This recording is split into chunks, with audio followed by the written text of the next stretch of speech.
I believe you mentioned just the other day when we were talking, goes back to Alan Turing, who first, just through mathematics, tried to mechanize the idea of mathematical proof, and then began to think of mechanizing thought itself, and then began to think, maybe I can make machines that think, and then eventually came to this kind of shedding of his theism to believe that we are machines that think.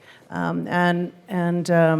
And of course, we've been grappling with Turing's very intuitive idea of that ever since. Yeah, I mean, all of the arguments with Westworld, cards on the table, because we get asked all the time if we worked with consultants and did we talk to people. No, the first season of Westworld is just bullshit that me and Lisa made up.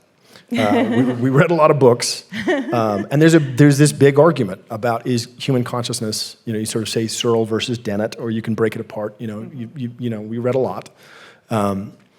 Is there something privileged and special about human consciousness? Is there something distinct about it versus just a very sophisticated machine? We're about to find out. There are lots of really smart people who are on opposite sides of that argument, but right in the middle of the road is this iron obelisk of Turing. You can kind of forget about Turing and you get caught up in the contemporary. There's very few people who are smarter than Turing. And the line in Westworld where our friend Tallulah says, if you can't tell, does it matter? Which is kind of a glib, a throwaway line. Turing's principle. It's an adaptation of Turing's principle. If you can't tell, it doesn't matter.